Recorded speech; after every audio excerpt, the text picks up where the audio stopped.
सारा जिला यार बाई जौनपुर जिला भतार बा।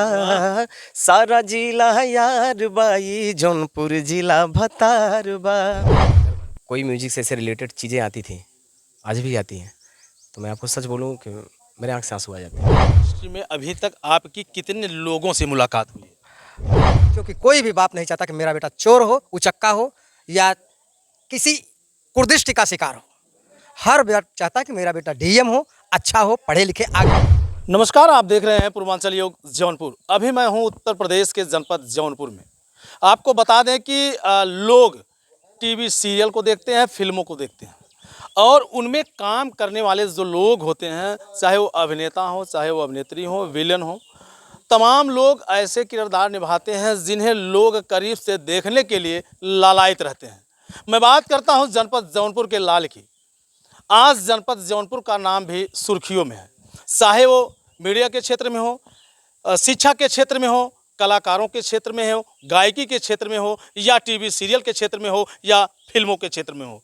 आज तमाम फिल्म इंडस्ट्री के लोग उत्तर प्रदेश के जौनपुर जनपद में भी आकर के शूटिंग करते हैं। अभी हाल में आपने देखा कि रवि किशन ने भी शूटिंग किया, खेसारी लाल यादव ने शूटिंग किया, दिनेश लाल यादव ने शूटिंग किया, पवन सिंह ने भी शूटिंग किया। आज हमारे फ्रेम में जो व्यक्ति मौजूद हैं, ये भी अभिनेता हैं और मैं आपको बता दूं, अभिनेता के साथ साथ इन्होंने पवन सिंह से भी साठगांठ कर ली है और तमाम अभिनेताओं के साथ इन्होंने काम किया है। अब आइए जानते हैं कि क्या कुछ होता है फिल्म इंडस्ट्री में और फिल्म इंडस्ट्री में लोगों तक कैसे पहुंच होती है, लोग कैसे पहुंचते हैं, क्या क्या करना पड़ता है, कितने संघर्षों के बाद फिल्म का निर्माण होता है। तो स्वागत है आपका। भैया तो बहुत बहुत धन्यवाद। क्या नाम है आपका? मेरा सत्यम सिंह और मैं सिंगर भी हूँ। पहले तो सिंगर हूँ, बाद में एक्टर हूँ, तो पहले सिंगर हूँ। यही तो मेरा सबसे पहला प्रायोरिटी सिंगर का है। अच्छा, क्या आप जौनपुर जनपद के ही निवासी हैं? बिल्कुल, आप अभी जहाँ खड़े हैं मेरा पैतृक है। अच्छा, मैं यहीं पे पैदा हाँ यहीं पे पैदा हुआ। पैदा इवन मैं ननिहाल में हुआ, जलालपुर में। मेरा ननिहाल जलालपुर में, तो पैदा वहाँ पे हुआ। मेरा घर यहीं पे जौनपुर में। पढ़ाई लिखाई सत्यम जी आपकी कितनी? पढ़ाई देखिए, मैंने प्रतापगढ़ से महादेव नगर इंटर कॉलेज है, मैंने वहाँ से स्टार्ट किया और टीडी कॉलेज मैंने पढ़ाई पूरा कंप्लीट किया। ये जो आज आप शोहरत हासिल कर लिए हैं, इसका सारा श्रेय किसको जाता है? सारा श्रेय मेरे ऑडियंस को जाता है, क्योंकि उन्हीं का प्यार दुलार है कि हम इस मकाम पे हैं और आज आपसे रूबरू हो रहे हैं। अच्छा, शुरुआत आपने सिंगिंग से किया या एक्टिंग से? नहीं, मैंने सिंगिंग से किया और एक्टिंग मैंने कहीं सीखा नहीं है, लेकिन सिंगिंग करते करते मंच पे गाते बजाते सारी चीज़ें आ गई।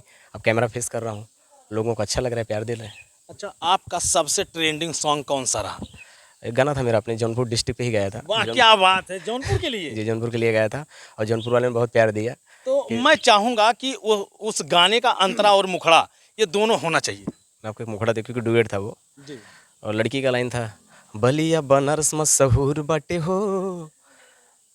सेकंड लाइन में मुझे याद है, मेरा लाइन था, सारा जिला यार बाई जौनपुर जिला भतार बा। सारा जिला यार बाई जौनपुर जिला भतार बा। इस गाने को अगर देखा जाए तो शादी विवाहों में डीजे पे बहुत जोरदार बजा भाई। हाँ, बहुत प्यार दुलार मेरा, बहुत मैं अभी भी सुनता हूँ।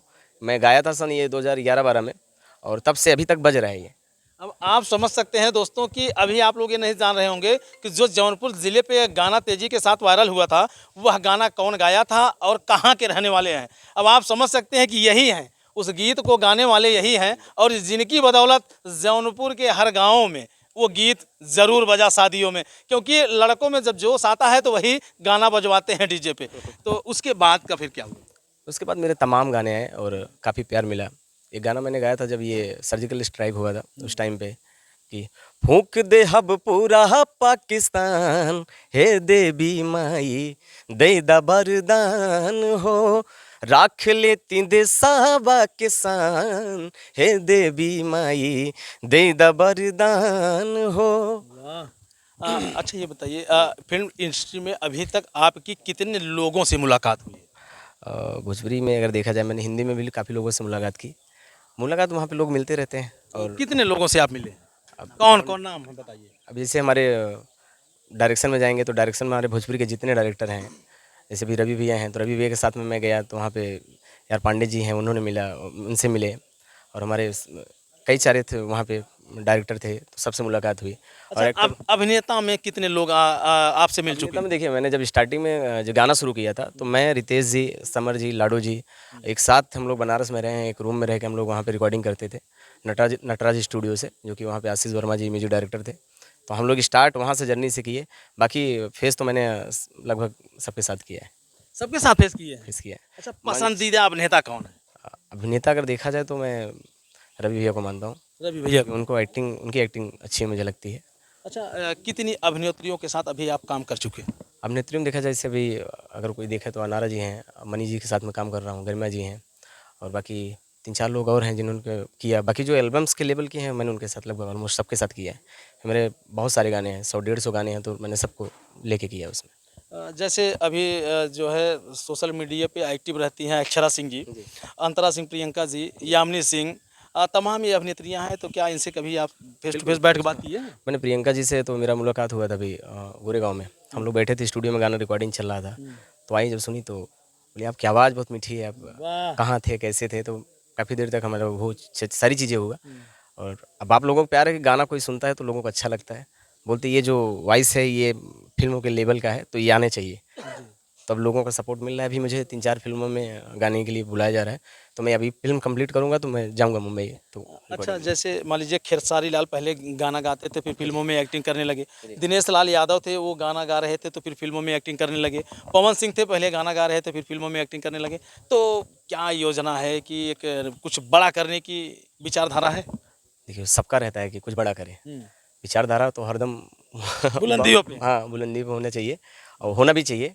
करना है कुछ तो बड़ा करिए, छोटा तो सब करते हैं। अच्छा, एक कड़वा सवाल आपसे करें। बिल्कुल, बिल्कुल। लोग कहते हैं कि फिल्म इंडस्ट्री में कंप्रोमाइज़ करना होता है, अभिनेत्रियों को कंप्रोमाइज़ करना होता है, तब जा करके उनको मूवी मिलती है। ऐसी तमाम वीडियो चली हैं, ऐसी तमाम बातें आई हैं। ये कहाँ तक सच्चाई है? आप फिल्म इंडस्ट्री में पहुँच चुके हैं।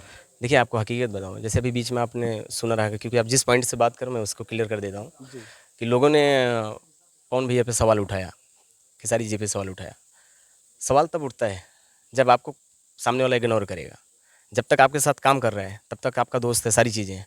अगर आपको इग्नोर किया, क्या होता है ना कि मार्केट में अगर हम एक ही चीज़ को पकड़ के चलेंगे, लोग बोर हो जाते हैं देखते देखते, उनको फ्रेम चेंज करना ही पड़ता है। तो उनकी भी मजबूरी होती है। क्या होता है कि अभी मैं फिल्म बना रहा हूँ, प्रोडक्शन मेरी है, प्रोडक्शन के हमारे मालिक हैं आनंद मिश्रा जी हैं, और बट वो कंपनी देखते नहीं है, कंपनी मुझे सौंप दी है। अब मैं ही डायरेक्ट सारी चीज़ें करता हूँ, मुझे किसको लेना है, कैसे लेना है। अब यहाँ पे मैंने यामिनी जी से बात किया, सॉरी, सबसे मैंने बात किया जितने हीरोइन थे, तो मैं अपने लेवल के हिसाब से देखा, क्योंकि मुझे ऐसा लग रहा था कि मेरे हाइट और मेरे साथ जो निभा ले और अच्छा लगे फ्रेम में, तो मुझे मनी जी का अच्छा लगा लुक। तो मैंने मनी जी से बात किया, हमारे डायरेक्टर साहब से बात किया, डायरेक्टर साहब बोले कि जोड़ी बहुत अच्छी रहेगी।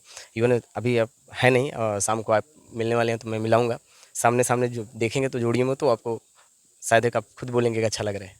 अच्छा, ये क्या है जो कंप्रोमाइज़ की बातें होती हैं, बस ये महज ये होता है कि अगर उनको अपने साथ काम नहीं लेते हैं तो ये अफ़वाह उड़ जाती है? देखिए, अफ़वाह क्या होता है, मार्केट में रहने के लिए लोग बहुत सारे ब्लेम लगाते हैं कि मेरा मार्केट बना रहे। बाकी ऐसा कुछ होता नहीं कंप्रोमाइज़। अगर आप अच्छे हैं तो आपको कोई कुछ नहीं कर सकता। अगर आप बुरे हैं, अब वो आपके नेचर पे डिपेंड करता है कैसे। अच्छा, अभी हाल में आपने देखा था कि तूफानी लाल यादव पे भी ब्लेम लगा था, सोना पांडे ने लगाया था। अब मैं तो बोल रहा हूँ ना कि बहुत लोगों ने बहुत सारी चीज़ें की।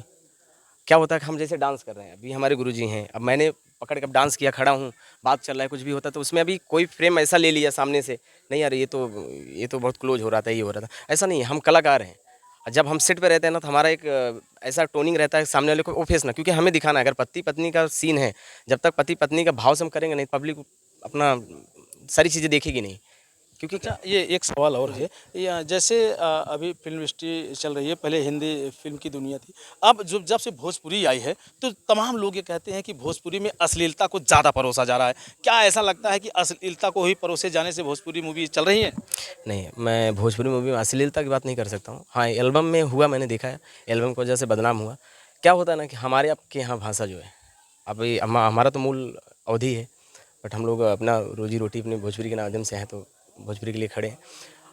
क्या होता है ना कि हमारा जो भाषा है, जैसे हम भोजपुरी में बोलनी है कि रउआ बड़ा खूबसूरत लागत बनी, का हाल चाल बाटे, का हाल चाल बाटे में थोड़ा सा जो भाव होता है ना, वो बड़ा मीठा होता है। अब हिंदी में आप बात कर रहे हैं, तो हिंदी में क्या होता है कि कैसे हैं आप, अब वो टोन और कैसन मानी आप, कैसन मानी रहुआ, थोड़ा सा मीठा हो जाता है।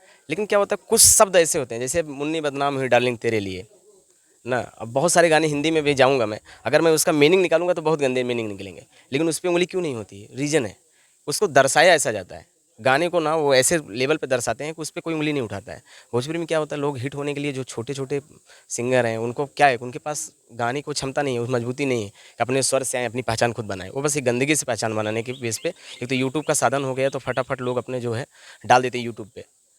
तो मैं भी उस चीज़ का बोलूँगा कि मैं भी खंडन करता हूँ कि नहीं करना चाहिए। अच्छा, ये इसका बढ़ावा जो है, अश्लीलता का बढ़ावा कहाँ से आ रहा है? शुरुआत कहाँ से हुई? देखिए, मुझे लगता है कि बिहार से ही, बिहार के जो बच्चे हैं, जो यंग लोग हैं, बिहार में सब अपना फेम पाने के लिए फटाफट कुछ ना कुछ गा देते हैं। माने एक मुद्दा बना कि पवन खेसारी को ऐसे कर दिया, अक्षरा ने पवन को ऐसे बोल दिया, उसको भी एक पंच लाइन बना के लोग परोस देते हैं। तो क्या हो जाता है, जब परोसते हैं तो लोग उस पर थोड़ा सा हाईलाइट करना शुरू करते हैं और वही मार्केट में आ जाता है, और उसी की वजह से सारी गंदगियाँ बनना शुरू हो जाती है। अगर अगर देखा जाए तो यूपी, बिहार, झारखंड, मध्य प्रदेश, ये ऐसे राज्य हैं जहाँ से हर भोजपुरी मूवियों का जो है बोलबाला होता है। मानते हैं इस बात को कि नहीं? मानता हूँ। क्योंकि यही राज्य हैं जो हर फिल्म को ऊंचाइयों पे ले जाते हैं। देखिए, भोजपुरी जब से मिर्ज़ापुर आई, जो हमारे पंकज त्रिपाठी जी हैं, आपने मिर्ज़ापुर में भी टोन सुना होगा, तो टचअप जो है भोजपुरी अवधि ही है। जी। तो जो अब मैं देख रहा हूँ हिंदी में लोग भोजपुरी को शब्द को यूज करके पैसा कमा रहे हैं, तो हम तो भोजपुरी से हैं ही, हम अपना ओरिजिनल परोसेंगे, हमारा ये टारगेट है। पाता हूँ पति पत्नी का कैरेक्टर है तो सामने से करता हूँ। कैमरा जब प्ले होता है, जो लोग बोलते हैं ना कि यहाँ पे एक दूसरे चिपके पड़े, आप मानेंगे मुंह के पास 3-3 4-4 कैमरे लगे रहते हैं, वो लाइटें लगी रहती है कि आप अंधेरे में सुई भी ढूंढ सकते हैं। अब 25 लोग खड़े देख रहे हैं, तो आप वहाँ पे क्या होता है, आपको नहीं दिख रहा है 25 लोग खड़े हैं, बस कैमरा 2 जन को दिखा रहा है, तो वही दिखता है, लोगों को वही वही दिखता है। दिखता है। तो ऐसा नहीं है कि लेकिन ये भी है, जो दिखता है वही नहीं बिकता है। नहीं, तो बिक का मतलब कैसा है कि गंदगी नहीं परोसते हैं ना। अभी पति पत्नी का भाव है, तो पत्नी से बात करना, तो आप थोड़ा सा भाव नहीं दिखाओगे तो फिर फिल्म मजा नहीं आता ये है। कंतरा मुखड़ा हो जाए। अब मैं अपने गुरुजी का ही सुना देता हूँ। अरे कैसे हो जाला प्यार, वाह। अखिया के लड़ते लड़ते हो, कैसे हो जाला प्यार, अखिया के लड़ते लड़ते हो। पूरे करियर में, पूरे लाइफ में, पूरी जिंदगी में सबसे बुरा दिन आपके लिए कौन सा रहा? जब मैंने म्यूजिक को होल्ड किया था, मैं किसी से बताता नहीं था, और पता नहीं क्यों ऐसा ऐसा लगता है कि जैसे उस टाइम पे मेरे पास ऐसा लगता है कि क्यों मेरे साथ ऐसा क्यों हो रहा है। मैंने किसी का आज तक, आप मानेंगे नहीं, मैं किसी को बुरा नहीं चाहता हूँ। मेरे से जो होता है, जितने लेवल का हूँ, मैं वहाँ तक सपोर्ट करता हूँ, चाहे वो जिस लेवल का हो। ऐसा नहीं कि मैं एक्टिंग कर रहा हूँ, मैं हीरो हूँ, सिंगर हूँ, तो मेरे अंदर एटीट्यूड। आप आज भी आएंगे, मुझसे बड़े हैं, अगर मुझे लग रहा है मेरे जो फैमिली वालों ने संस्कार दिया है, तो मैं वो देता हूँ सबको। कुछ लोग ये भी बोलते हैं यार कि आप हीरो हो के इस तरीके से रहते हो, लगता ही नहीं आप हीरो हो। मैं बोला नहीं, जब मैं टीवी पे हूँ, जब कैमरे के सामने तो हीरो हूँ, जब समाज में हूँ तो मेरे लिए समाज इंपॉर्टेंट है। और जब मैं ये म्यूजिक से रिलेटेड सारी चीज़ें देखता हूँ, कोई सिंगर गा रहा है यार, अच्छा गा रहा है, उसके करियर की चीज़ें आती है, लगता है उसमें, तो वो दर्द आता है मुझे। और सबसे बुरा दिन मेरा वही था जिस दिन मैंने म्यूजिक को ड्रॉप करके जॉब ज्वाइन किया था। यानी सपनों के, कहीं न कहीं अगर देखा जाए, सपनों की उड़ान वहाँ टूटती नजर आ रही थी। टूटती नहीं, टूट गई थी मेरी, लेकिन है ऊपर वालों का और ऑडियंस का प्यार था कि लोगों ने, मैंने यहाँ तक कि हारमोनियम उठाना भी बंद कर दिया था। 6 साल हो गए थे मुझे, और सडनली ऐसे ही ऑफ़र आया कि चलो ट्राई करते हैं। ट्राई किया तो देखा रिस्पांस अच्छा आ रहा है, लोगों ने बोला, तो फिर मेरी वाइफ लग गई मेरे पीछे, नहीं आपको करना चाहिए, तो फिर मैं फिर से शुरू कर दिया। आपको बता दें कि दोस्तों, किसी पुरुष की कामयाबी के पीछे आपने देखा होगा कि किसी न किसी महिला का हाथ होता है। और आज ये जो कुछ भी है, शायद है उन्हीं के हाथ है यार। कह सकते हैं, इसमें कोई डाउट नहीं है। देखिए क्या होता है, जब तक आपकी फैमिली, आपकी वाइफ, आपके घर वाले सपोर्ट नहीं करेंगे, तो मुझे नहीं लगता कि कोई उस मकाम पे जाएगा। अगर आपके समाज आपके साथ खड़ा है, आज खड़े हैं ना, तो आप मानेंगे नहीं कि कुछ चीज़ें अगर हो रहा है ऐसा, तो मैं एकदम निश्चिंत रहता हूँ। नहीं है ना, मेरे सब लोग हैं मुझे, क्योंकि अपनों से ज़्यादा भरोसा है मुझे, अपने पे नहीं भरोसा है। कि मैं कभी कभी ऐसा हो जाता है यार, पता नहीं होएगा कि नहीं होएगा मेरे से, लेकिन अगर लगता है कि वहाँ पे गुरुजी हैं, हैंडल कर लेंगे, छोड़ दो वहाँ पे, मैं किसी को सबको बोल देता हूँ वहाँ पे जाना ही मत, छोड़ दो, हो जाएगा सारी चीज़ें। स्टोरी लिखी गई थी रात रात, क्योंकि गुरुजी को एक होता है ना कि आप जब उस लाइन पे नहीं है, क्या इंडस्ट्री में क्या होता है ना कि कुछ चीज़ें पॉइंटेड होते हैं, ये चीज़ें लिखी जाती हैं, ये चीज़ें। नाटक और फिल्म को दर्शाना अलग अलग रूप है। स्क्रीन प्ले अलग होता है, नाटक में लाइव होता है, तो यहाँ पे आप लाइव बोल सकते हैं, वहाँ पे दर्शाना पड़ता है। तो हमने उनको फ़ोन पे गाइड करना शुरू किया। गुरुजी ने रात रात, टीचर भी हैं, लिखना शुरू हाँ लिखना शुरू किया। आप मानेंगे नहीं, हम लोग 2-2 3-3 बजे रात तक फ़ोन पे लगा के ईयरफोन ये लिख रहे हैं, इधर हम मैं लिख रहा हूँ, सारी चीज़ें चल रही हैं। यहाँ से कुछ चीज़ें गुरुजी ये चीज़ कर देंगे तो और अच्छा हो जाएगा। तो जोड़ते जोड़ते ये तैयार किया मैंने। ये फिल्म जो पहली फिल्म मैं कर रहा हूँ, इसमें मैंने 6 महीना लगा हमें रेडी करने में सारी चीज़ें समथिंग विथ गाना। अच्छा, ये जो पहले चर्चाएं होती थी कि एक फिल्म बनाने में 1 साल लग जाते हैं, तो ये कहीं न कहीं अगर देखा जाए तो सही है। देखिए फिल्म बनाने में आप बनाने को महीनों में बना सकते हैं, बनाना बड़ी बात नहीं है। लेकिन अगर आपके पास कोई कॉन्सेप्ट अच्छा हो, आप उस पे फॉलो करके करना चाहेंगे तो बेसिक सी चीज़ें टाइम लगेगी, क्योंकि उसको निखारने के लिए थोड़ा तो चाहिए वो चीज़ें, ऐसा होता है। बहुत बहुत धन्यवाद। तो अभी हम मिलते हैं इनके मूवी के लेखक से और ये भी जानने का प्रयास करेंगे कि इतनी उम्र में आज इन्हें क्या पड़ी है कि दिन रात मेहनत करते हैं। स्वागत है आपका। धन्यवाद। आप लोगों को मेरा प्यार भरा प्रणाम। अच्छा, आप ये बताएं कि आपकी इतनी उम्र हो गई है, इस उम्र के पड़ाव पे लोग आराम करते हैं, तो फिर आप दिन रात क्यों जागते हैं, क्यों भागते हैं? बस केवल अपने समाज को दिखाने के लिए, नई नई चीज़ों को, हमारे समाज में जो विलुप्त होता जा रहा है उसको हम सोच रहे हैं कि वह हमारा संस्कार डूबे ना। हाँ, माँ का प्यार कैसा होता है, पिता का प्यार कैसा होता है, भाई का प्यार कैसा होता है। हाँ, आप जानते हैं अच्छी तरह से कि कोई आदमी बड़ा तभी हो सकता है जबकि उसके सिर पर पिता का हाथ हो। क्या बात है। हाँ, यदि पिता का हाथ नहीं है तो जीवन में कुछ नहीं है। तो मैं आप लोगों का आशीर्वाद और अपने सहयोगियों का, जिन्होंने हमको प्रेरित किया, आज सारी रात जाग जाग कर, सितंबर का महीना आ जाता है तो नाटक में हम बिजी हो जाते हैं, सारी रात जाग के लिखते हैं। पेशे से आपके ही जनपद जौनपुर में ही सराय दुर्गादास में विज्ञान का टीचर भी हूँ, गणित का टीचर भी। इसी तरह से मैं सोचता हूँ ये छोटा सा बच्चा हमारा जो मेरी गोद में खेलता था, हाँ आज जो स्टार बन रहा है। हाँ स्टार बन रहा है। और प्रेरित किया, गुरुजी लिखिए, आप नाटक क्यों लिख रहे हैं, आप हमारे लिए कुछ लिखिए। तो हमने लिखा। अभी आपने जो गीत सुना उनके मुँह से, कैसे हो जाला प्यार, या फूंक दे पूरा पाकिस्तान, जौनपुर जिला यारबा, यह सब हमने ही लिखा है और अपने बच्चों के लिए। हाँ, क्या नाम है आप? मैं अखिलेश मिश्रा, राजा बाजार निवासी हूँ और आपके समस्त आपको प्रणाम, आम जनता को भी प्रणाम करता हूँ। कैसे आप सब समय निकाल लेते हैं और सारी टीम के साथ आप कंधे से कंधा मिला कर चलते हैं? दरअसल ये कहा गया है कि अकेला चना भार नहीं फोड़ता है। समाज में यदि रहना है तो एक दूसरे को जोड़ के लेके चलना होगा। तो इन्हीं पंक्तियों को मैं पुष्ट करते हुए, बल देते हुए, हम अपने समकक्ष और अपने बच्चों को भी, नई पीढ़ी के जनरेशन में आने वाले जो एक्टिव हैं, होनहार हैं और जिस दिशा में जाना चाहते हैं, उनका मैं सहयोग करता रहता हूँ और ये हमारे ह्यूमन नेचर में है। वाह, क्या बात है। उन पिताओं को आप क्या कहना चाहेंगे जो अपने बच्चों की लाइन लेंथ को तोड़ देते हैं?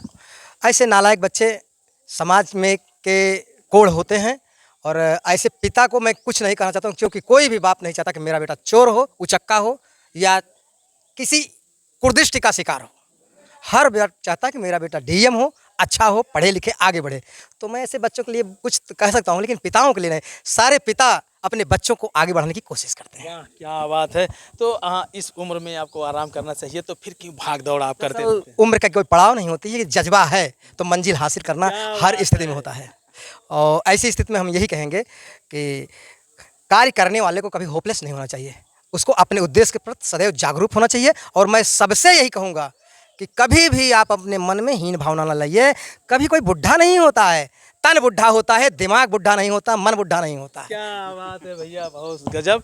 तो दोस्तों, अभी आपने देखा कि ये गांव जो है अभिनेता के गांव से जाना जाएगा। जैसे लोग गाजीपुर जाते हैं, देवरिया जाते हैं, तो वहाँ तमाम अभिनेता के घर हैं, वो उनके नाम से जाने जाते हैं। खेसारी लाल हुए, दिनेश लाल यादव हुए। तो एक दिन ये गाँव भी जाना जाएगा, उस गाँव का भी जिक्र नहीं करेंगे क्योंकि वो समय ज़्यादा दूर नहीं है, बहुत ही करीब है और इस गाँव में भी एक परचम लहराएगा। जौनपुर के लाल के लिए एक लाइक, एक शेयर बनता है। तो दोस्तों, ये वीडियो देखने के बाद कमेंट करके आप अपनी राय जरूर दीजिएगा। मिलते हैं किसी नेक्स्ट खबर, नेक्स्ट वीडियो में। जय हिंद।